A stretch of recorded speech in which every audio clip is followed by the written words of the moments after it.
Hummingbird লেখিকা তাসমিয়া তাসনিন পিয়া শেষ পর্ব। সকাল থেকেই পুরো বাড়িতে উৎসবের ঝলক। খানভিলা আজ রঙে আলোয় সাজে একেবারে ঝলমলে।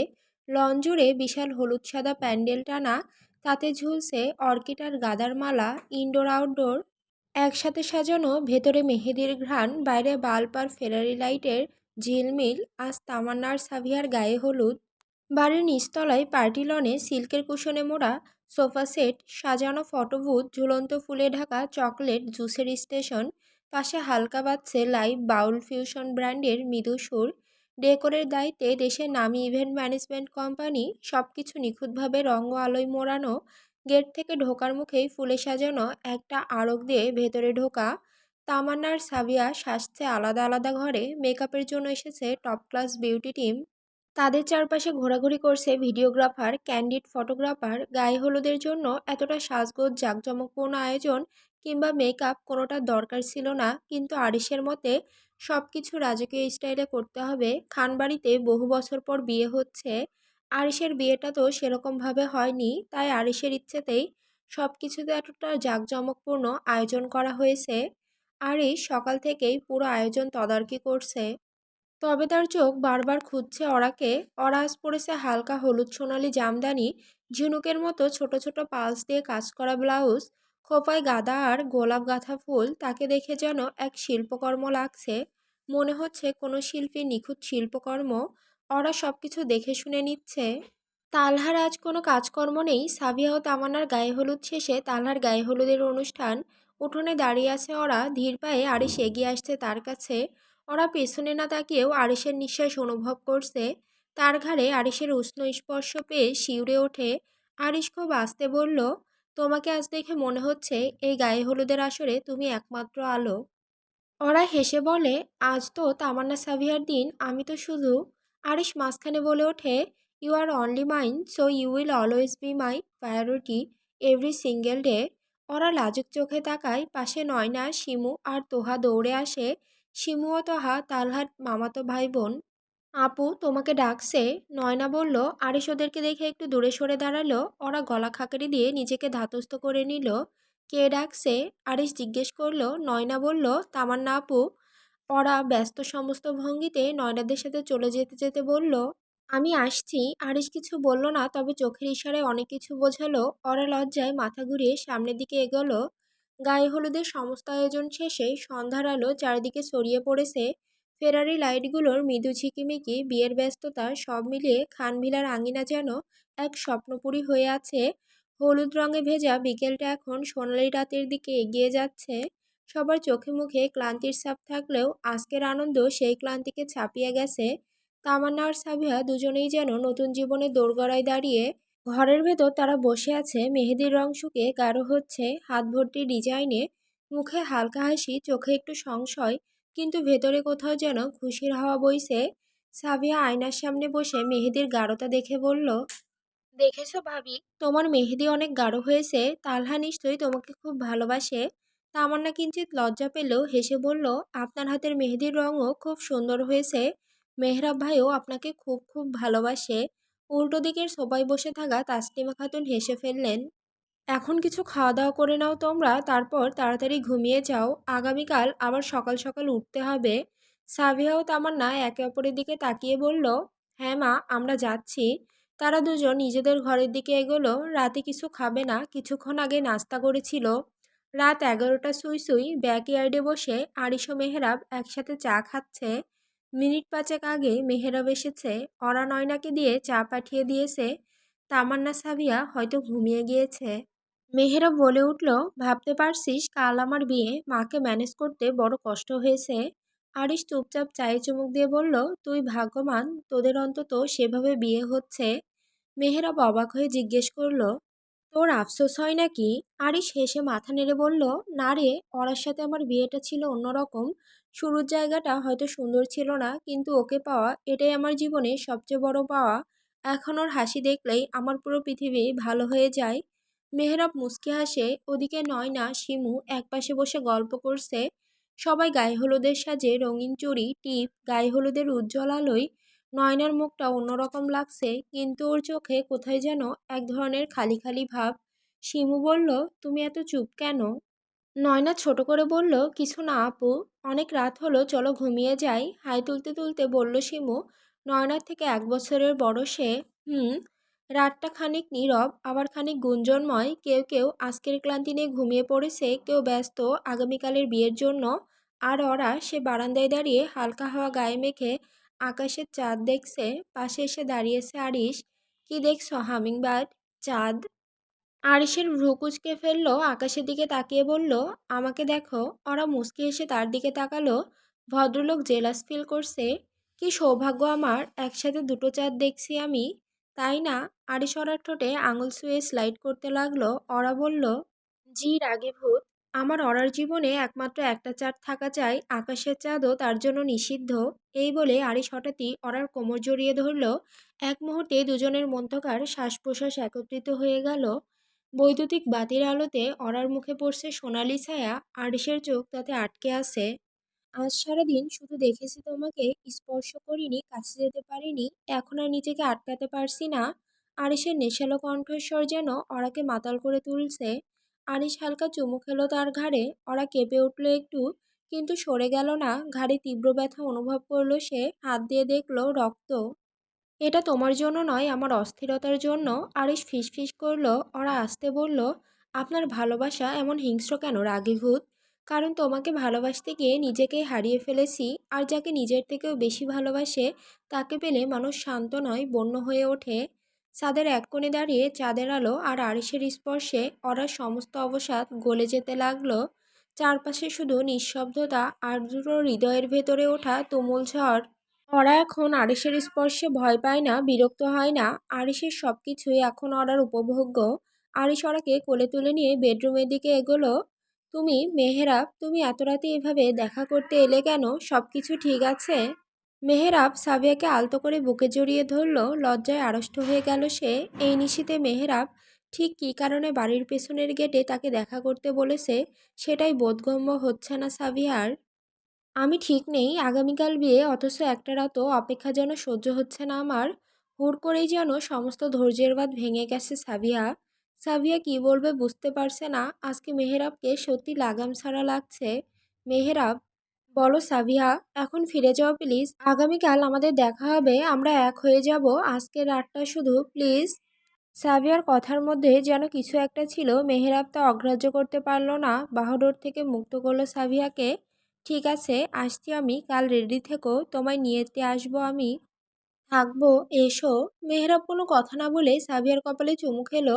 তারপর নিঃশব্দে চলে যাওয়ার জন্য পা বাড়ালো। সাবিয়া কিছুক্ষণ দাঁড়িয়ে রইল, তারপর বাড়ির ভিতর চলে গেল। বাইরে বৃষ্টি হচ্ছে টুপটাপ, জানালার কাছ বেয়ে নামছে জলের রেখা। ঘরটা আধো আলোয় ডুবে আছে, শুধু বেডসাইড ল্যাম্পটা জ্বলছে মৃদু। বিছানার পাশে দাঁড়িয়ে আছে আরিশ, চোখে একরকম নিঃশব্দ আগুন, ঠোঁটে অদ্ভুত এক রহস্যময় হাসি। ওরা বিছানায় শুয়ে আছে, খোলা চুলে নরম সাটিনের রোগ পরা। তার চোখে আজ কিছু একটা আলাদা, সাহসী, চঞ্চল আর আমন্ত্রণ জানানো। আরিশ ধীরে ধীরে এগিয়ে এসে অরার কানে ফিসফিস করে বলল, তুমি জানো আজ আমি তোমাকে আর এক চুলও ছাড় দেব না। ওরা পিছন ফিরে তাকালো, ঠোঁটের কোণে খেলা করলো এক লাজুক কিন্তু দুষ্ট হাসি। তো আমি কি পালাতে চাইছি? আরিশ তখন খুব ধীরে তার দুই হাত তুলে ওরার কবজি দুটো ধরে বিছানার সাথে চেপে ধরল। তুমি আজ আমার ইচ্ছে মতো থাকবে, পুরোপুরি আমার। তার গলায় কোমলতা ছিল, কিন্তু তার ভেতরে ছিল একরকম জেদ আর তীব্র অধিকারবোধ। ওরা তার চোখে চোখ রাখলো, কোনো ভয় নেই, কেবল উত্তেজনা। আমি তো সবসময় আপনারই। অরিশ আঙুল ছুঁয়ে দিল অরার কপালে। সেই আঙুল নেমে এলো ভ্রু, গাল, ঠোঁট, গলা ছুঁয়ে ধীরে ধীরে আরো নিচে। যেন এক শিল্পী তার ক্যানভাস আঁকছে। ঘর জুড়ে তখন শুধুই নিঃশ্বাসের শব্দ আর ভালোবাসার গভীরতায় হারিয়ে যাওয়া দুটি মন।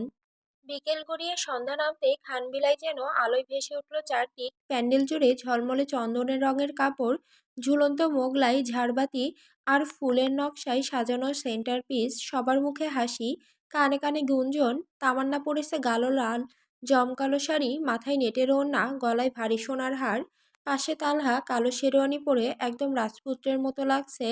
তাদের কাবিনের সময় সবাই নিঃশব্দ।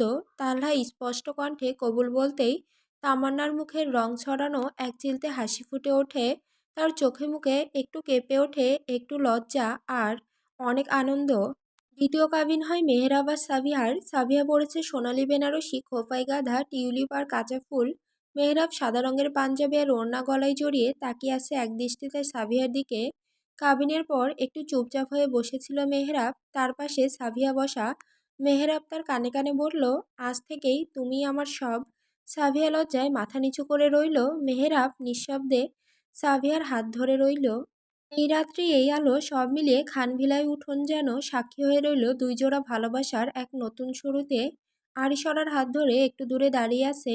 বাড়ির সকলেই খুশি, খানবাড়িটা আজ আনন্দে আনন্দে ভরে উঠেছে। কেটে গেছে অনেকগুলো বছর, সময়ের নিয়মে খানভিলায় সেই ব্যস্ততা এখন অনেকটা স্মৃত, কিন্তু দেওয়ালগুলো এখনো সাক্ষ্য দেয় সেই বর্ণিল দিনগুলোর। উঠোনের একপাশে ছোট্ট খেলার জোন, যেখানে একরত্তি সিয়াম দৌড়াচ্ছে হাসতে হাসতে। তামান্না আর তালহার ছেলে, তার হাসি যেন পুরো বাড়িটাকে জীবন্ত করে রাখে। তামান্না এখন পুরোপুরি মায়ের ভূমিকায়, চোখে মুখে যেন মাতৃত্বের প্রশান্ত দীপ্তি।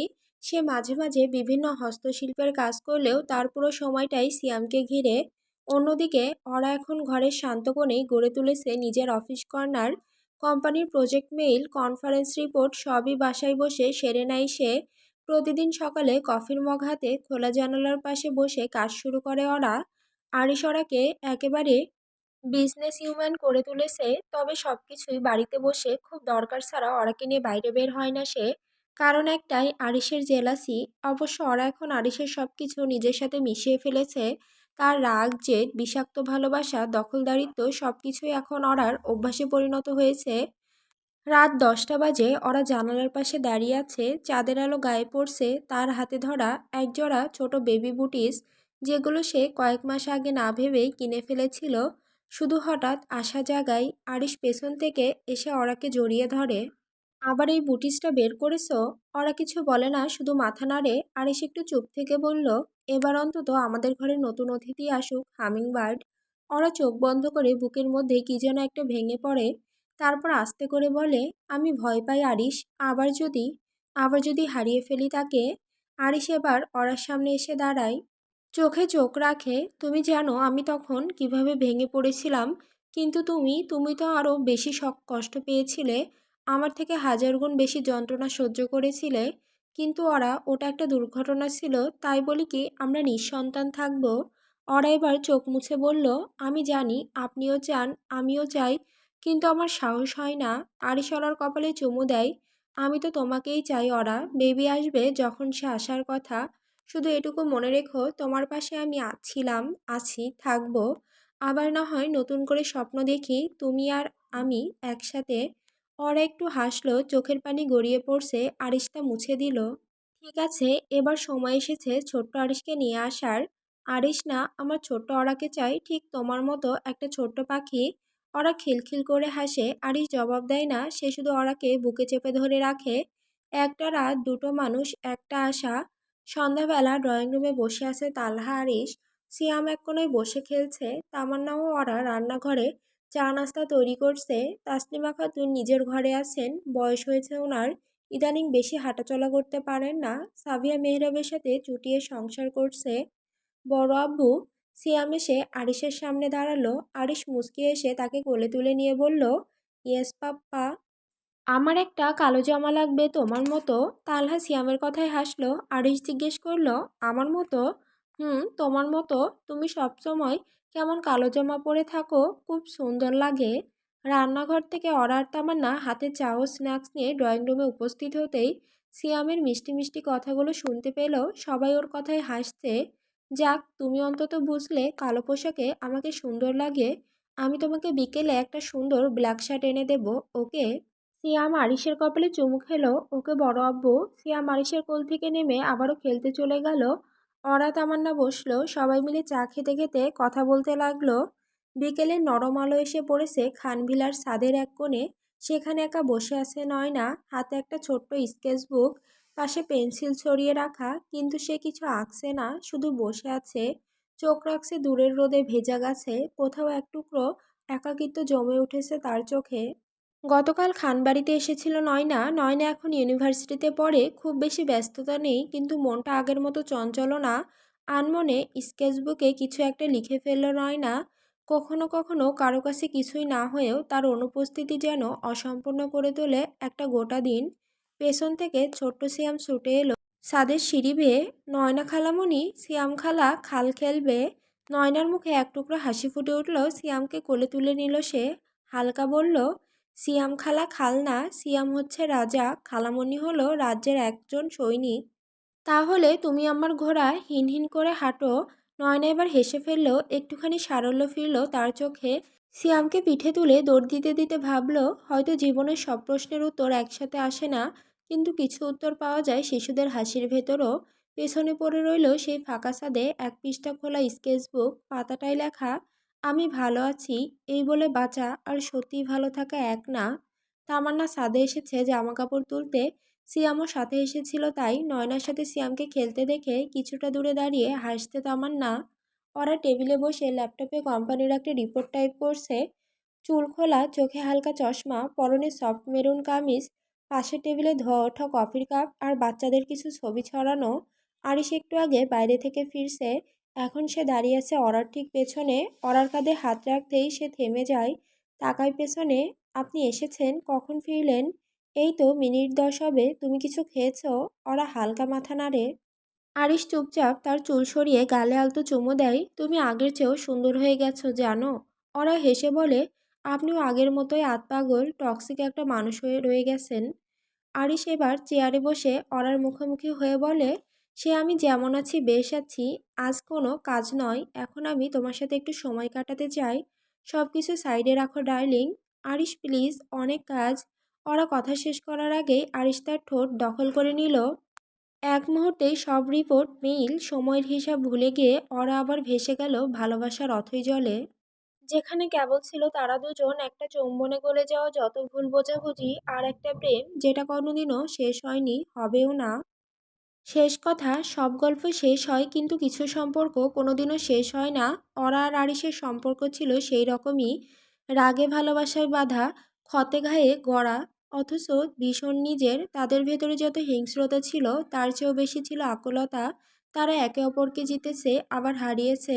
শেষমেশ ভালোবাসা জিতেছে শব্দহীন এক স্বীকারোক্তিতে, নিঃশ্বাস গায়ে লাগার মুহূর্তে। কারণ ভালোবাসা যদি সত্যি হয়, সেটা শেষ হয় না, ওটা শুধু রূপ বদলায়। আর নয় না, সে ভালোবাসা পায়নি, ভালোবাসার মানুষকে খুঁজে পায়নি, তবু সে ভালোবেসে যাচ্ছে। কারণ ভালোবাসা না পেলেও কখনো কখনো ভালোবেসে যাওয়াটাই একমাত্র পূর্ণতা। সমাপ্ত।